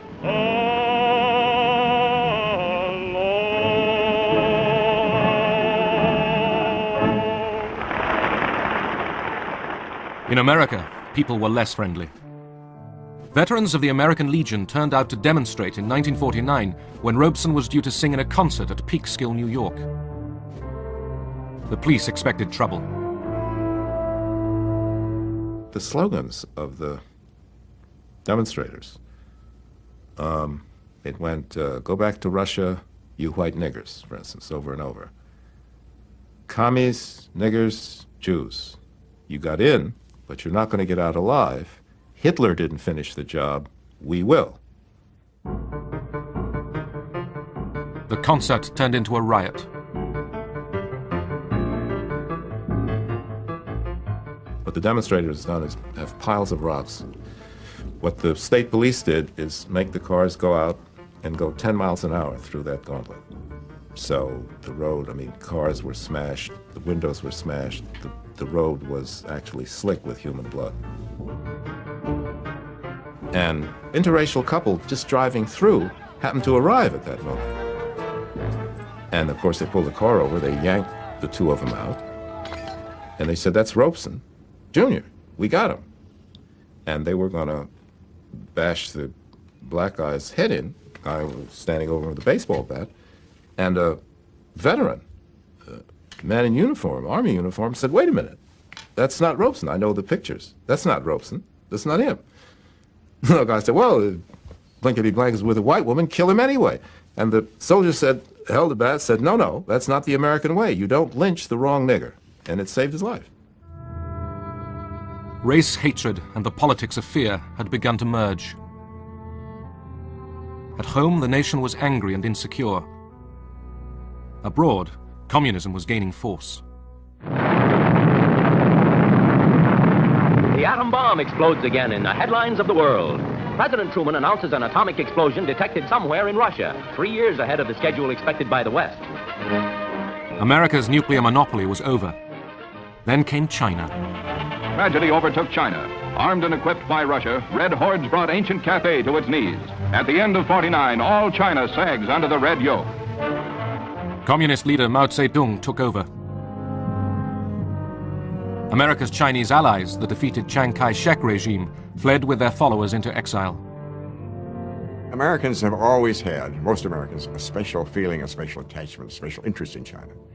So it seemed incredible to most Americans, uninformed Americans, that this country which we had lavished so much care and affection on, who we thought was so friendly, so many of their people had studied in America and so on, should turn communist, turn over to the other side. Many people felt that there had to be some explanation. There had to be some sort of a conspiracy, some sort of a plot. Republican Senator Joe McCarthy blamed traitors in the State Department for the loss of China. He launched his own witch hunt.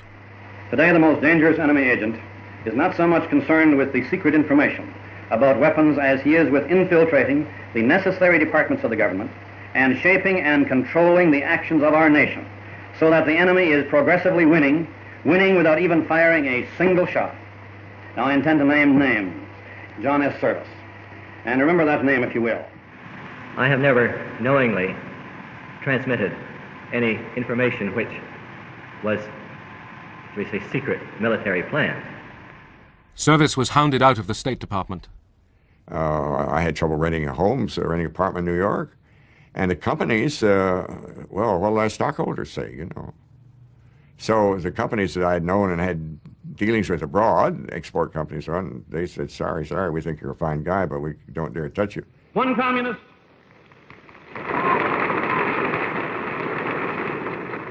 One communist on the faculty of one university is one communist too many.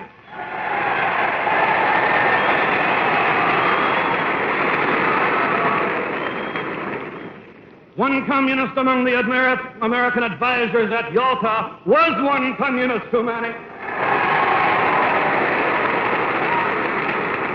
And even if there were only one communist in the State Department, even if there were only one communist in the State Department, that would still be one communist too many. President Truman tried to dismiss McCarthy's attacks. not a single person who has been adjudged to be a communist or otherwise disloyal and remains on the government payroll today.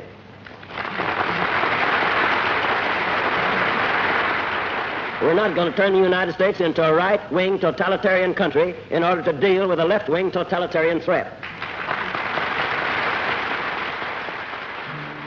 But leaders of the American Communist Party were jailed, and the persecution spread. Left-wing labor organizations were banned, radical groups indicted, demonstrations broken up. And if they put the word commie on someone, that meant that that person was an agent of the Soviets. That meant that that person was dangerous and had to be done away with. The FBI under Edgar Hoover uncovered several Soviet spy rings. They used the national interest to justify any method of locating subversives. We were using the same methods that Hoover accused the Communist Party of using, and that's getting people to spy on their friends. And this was one of the criticisms he had of the Communist Party. I felt guiltless. What had I ever done wrong? I'd never even gotten a traffic ticket. And here I was called before, in public, a state Senate investigating committee about my beliefs. I felt very, very wronged. And I felt that I had to not only uphold myself, my reputation, but that of my fellow teachers, my fellow union members, my fellow citizens. We would talk to children, if they were in college, about their parents, and we talked to parents about children, and we talked to the neighbors about those people, and if someone did seem halfway sympathetic in the Communist Party, we talked to them. It was totally damaging to what we deeply believed America was supposed to stand for. In the 1952 presidential election, General Eisenhower, the Republican candidate, chose the red-baiting Richard Nixon as his running mate. Eisenhower mocked the Democrats for being soft on communism. The future of this country belongs to more courageous men. It belongs to men. It belongs to men who know that freedom's fight must be forever, relentless, uncompromising, and fair. It belongs to men who, today, are ready to bear spiritual and intellectual arms against an alien army of communist ideas. To get elected, Ike needed the support of Joe McCarthy and his right-wing followers. I spent about half an hour with the general last night. Well, I can't report that we agreed entirely on everything.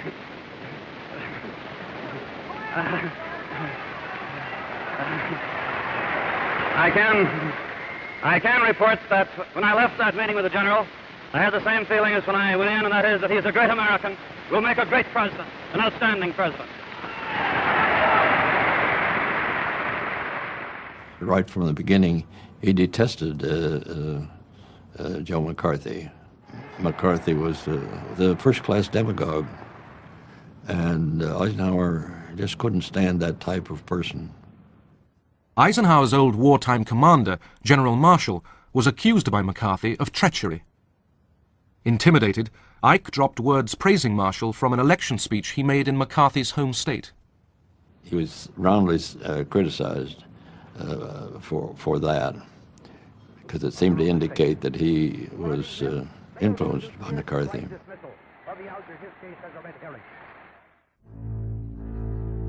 In 1953, two Americans, Julius and Ethel Rosenberg, were convicted of spying for the Soviet Union.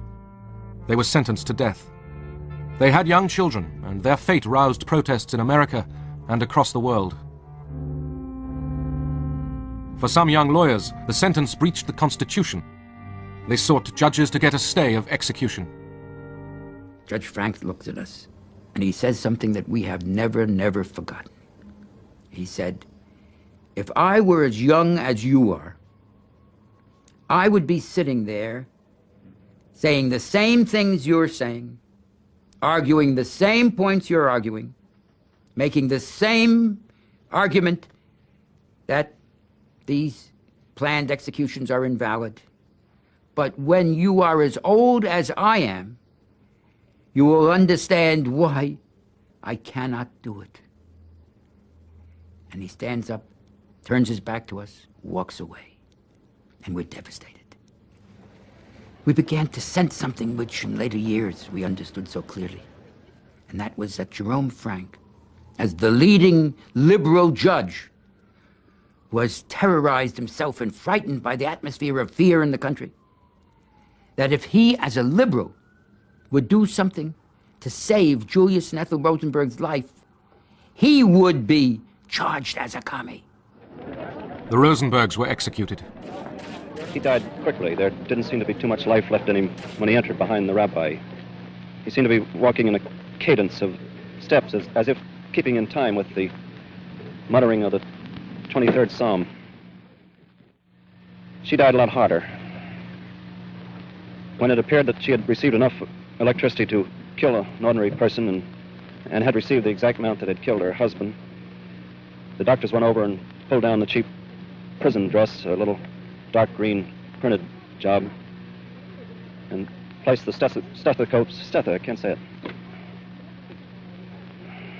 Placed the stethoscopes to her and looked around and looked at each other rather dumbfounded and seemed surprised that she was not dead.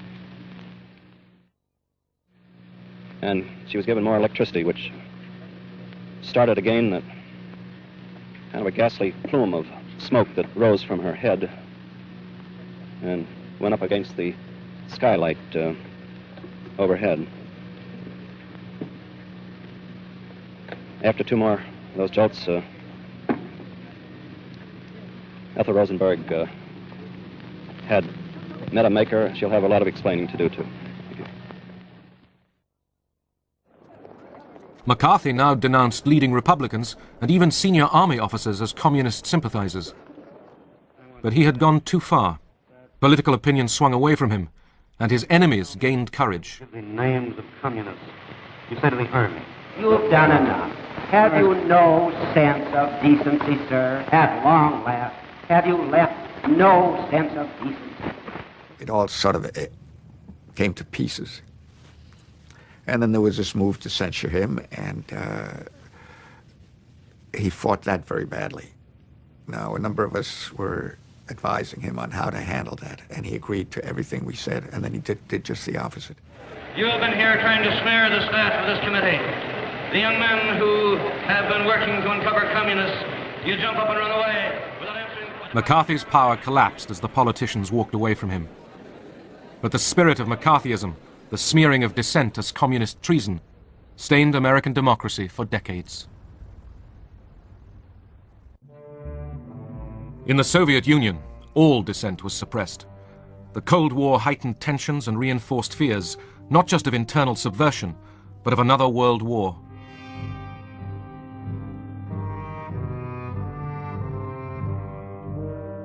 Obsessively, Stalin spoke of the danger to world peace, the need for vigilance against internal enemies.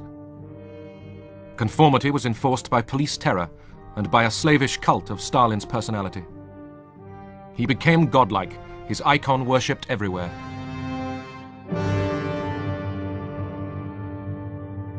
For those who did not conform, there was silence and death behind the barbed wire.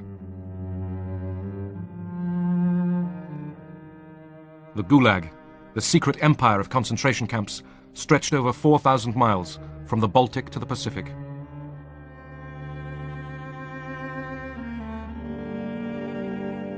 In the Cold War years, the camps continued to devour the lives of millions.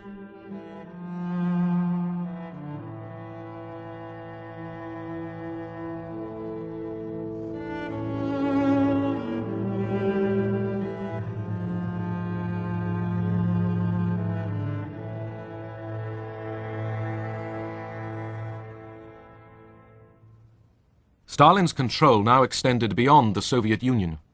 This was a new empire, run by local communists, trained to obey Moscow. American propaganda targeted the fate of these satellite nations. The battleground of peace today is that strip of strategically located countries stretching from the Baltic to the Black Sea. They are not big countries geographically, but they contain 70 million freedom-loving people.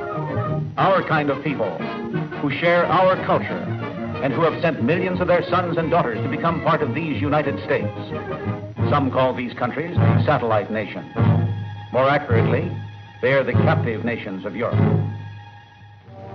My name is Ronald Reagan. Last year, the contributions of 16 million Americans to the crusade for freedom made possible the World Freedom Bell, symbol of hope and freedom to the communist-dominated peoples of Eastern Europe. In Western Berlin, great crowds turned out to see it raised to the tower of the West Berlin City Hall. The campaign was secretly funded by the CIA. As well as fine words, Americans sent armed exiles back into the Soviet Empire. This was the effort of the CIA, and the young refugees were recruited. They were trained in haste in all kinds of subversion, sabotage, intelligence. They were given cameras, the short radio stations, codes, and were simply sent there. But the regime did penetrate all these training camps, and the reception committee was waiting for these people and arresting them. Zbierane, żądane przez wywiad amerykański, jak zdjęcia, dokonywane obiektów przemysłowych, mostów, torów kolejowych. Niechaj tę prawdę. For the Polish authorities, these intrusions justified even harsher repression. The party called for vigilance against spies and saboteurs.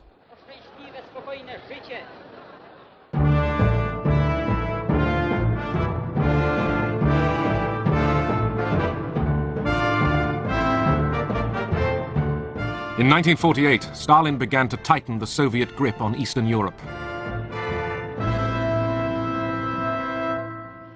In Yugoslavia, Marshal Tito had defied Stalin and broken away from the Soviet bloc. Moscow abused him as a traitor, a deserter to the camp of American imperialism.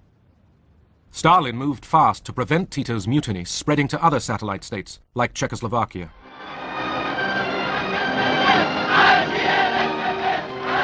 At first, the satellites were allowed to find their own paths to communism. Now, Stalin forced the Soviet model on them all. Everyone must march, shout, obey.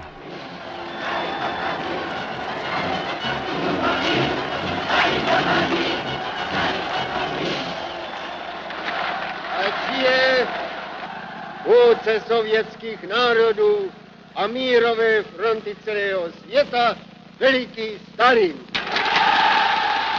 To subdue protest, Moscow ordered show trials of leading East European communists.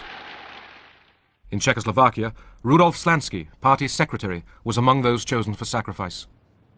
Stalin needed to discipline his new camp, his new empire. And he disciplined it to such an extent that people living in those countries should not develop any idea of being able to do anything except what he orders them to do. And one of the methods of disciplining it was terror. Slansky was charged with Titoism, spying, and sabotage. His confession was fiction, drafted by Soviet advisors. To tedy znamená, že na začátku své politické činnosti před orgány buržázní moci jste si vedl jako oportunista a zbaběrec a ne jako komunista. Готовились предварительные следственные заключения. The initial investigation results were prepared and checked. Если там, значит, If the evidence in these cases didn't meet the aims of the security services, then it was altered. для органов госбезопасности Really, it was a fabrication to prove what otherwise couldn't be proved. доказать то, что недоказуемо. Jaký to řetěz otřásajících zločinů. Avšak přes rafinované spiklenství a záškodnictví, přes lstivou obojetnost a hanebnost svých prostředků nedosáhli svých cílů. Byli rozdrceni. The key was the confession of the indicted person. And then there was no need of any proofs. As soon as the confession was obtained, that was enough for the trial and the sentence. So we were put at the disposal of the secret police with almost unlimited powers over us to bring us into a state where we were prepared to make that confession. To bylo týrání. It was torture. Kde na mě oni žvali a nadávali. A musela jsem They were shouting and swearing at me. A já jsem z toho I had to look into their eyes. utekla tím, At the beginning, I avoided this, but then I had to repeat their obscenities. Hovno prdel, hovno prdel. A potom jsem si začala vymýšlet pohádky pro své. Then I started to make up fairy tales for my son. Na Královský hrad. I got into an imaginary world of castles and princes and animals. So when they shouted at me, I didn't have to answer them. Oni na mě řvali. Já jsem jim nemusela odpovědět. I only looked into their eyes while I was making up these fairy tales. Já jsem dívala do očí a vymýšlela jsem tyto pohádky. A ty jsou napsané. No. Není to lehké. It's not easy. Já se nelituju. I don't feel sorry for myself. Everything was rehearsed, the final text prepared for the trial, consisting of questions which were put to one by the general attorney and the president of the court and so on, were listed, and your answers were listed. Přišel jsem do dělnického hnutí jako člověk buržázního původu. Můj otec byl zámožným vesnickým obchodníkem. Vyrůstal jsem v prostředí obchodnické rodiny a to ovlivnilo mé osobní vlastnosti a můj charakter. Vstoupil jsem v roce 1921 do komunistické strany a přišel jsem tam s různými maloměšťáckými názory, kterých jsem se nezbavil. To vedlo k tomu, že jsem se nestal skutečným komunistou a že jsem jako komunista nejednal. Slansky and 10 others were hanged in December 1952, their ashes scattered over the ice on an unknown country road. Stalin had shown his power. While he survived, it meant death to disobey him.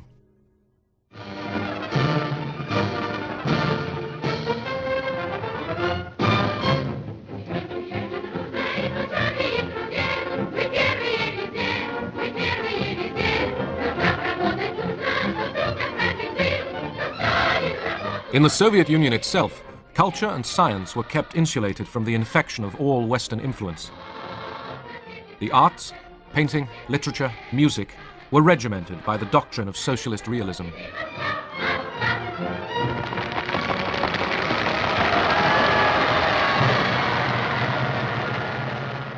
Мне кажется, что участие Сталина Stalin's interference with the work of the Bolshoi theatre was done with love and good taste. и любовью.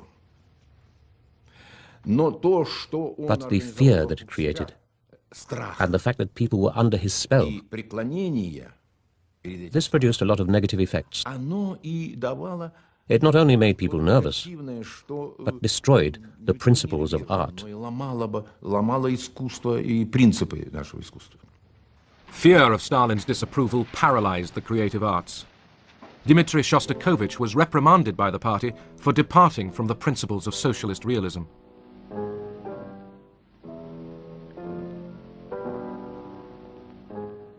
Official art showed the Soviet Union as a promised land of plenty and of opportunity, guided by wise and selfless leaders. But those who discussed real change, even in private, like Susanna Pechuro and her student friends, risked punishment. We discussed a lot, and we came to the conclusion that what was happening then was completely different from what we were taught to believe. It wasn't socialism. Susanna joined a secret discussion group. Aged 17, she was arrested, charged with treason and terrorism. 3 of her friends were executed. They said, "Get ready. You come with us."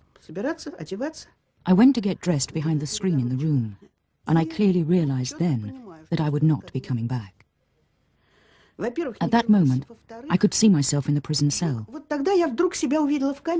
Later, when I really was in the prison cell, I kept thinking back to that moment.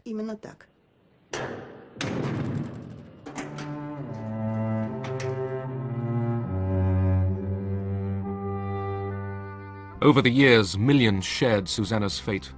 They vanished, often without trace. Even to ask about them was to risk arrest. Это то страшное, что я до сих пор не позволяю себе вспоминать, если я... There are some things that are so awful, I don't let myself remember them. Because if I do, I can't sleep for weeks. They pulled children out of the arms of their screaming mothers, and then beat the mothers. The children just disappeared. They never knew what happened to them afterwards. There was nothing more awful than that, even though I saw them killing people, and anything else they felt like doing.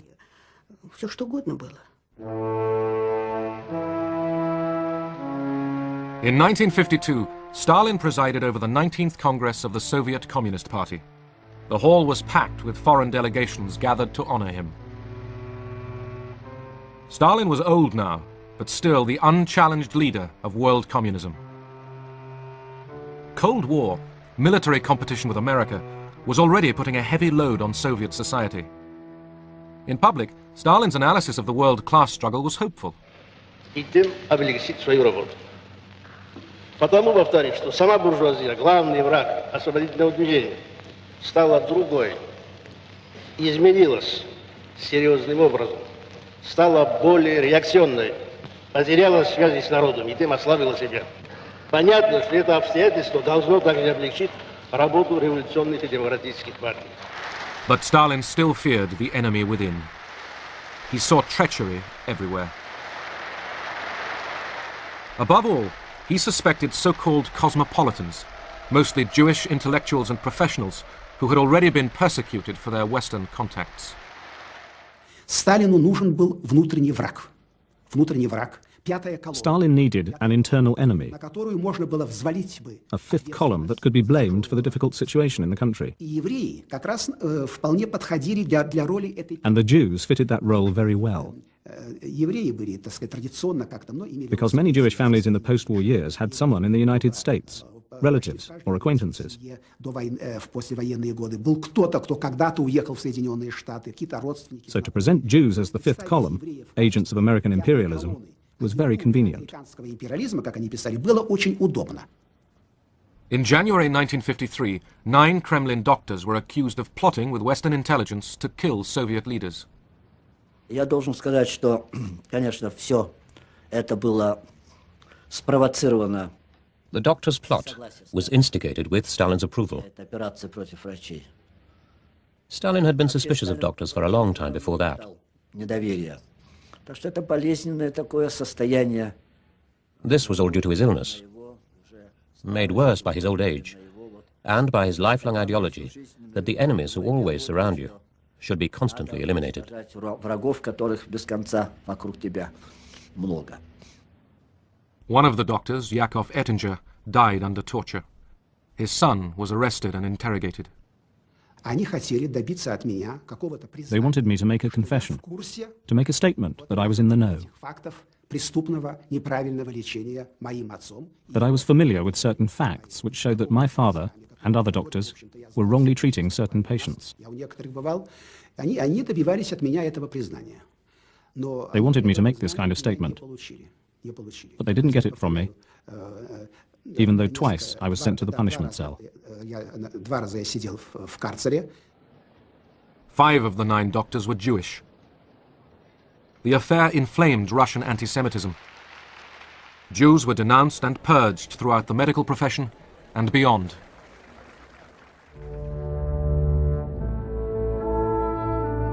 Suddenly, one winter night, Stalin collapsed with a brain hemorrhage. No one dared to treat him as he lay half-conscious on the floor. Eventually, on the 5th of March, 1953, he died. Воспринималось нами. Like the majority of people, we saw it as a tragic event. Вообще как событие, конечно, трагическое и очень. It caused a lot of anxiety. Большую тревогу, потому что все уже. How were we going to live now? Как, собственно, можно жить вообще, когда рухнули. When the foundations of our lives were shattered. Нашего общества, нашей жизни, поскольку была настолько создана. The image of Stalin created by propaganda was of someone who was irreplaceable. Создан такой облик незаменимости.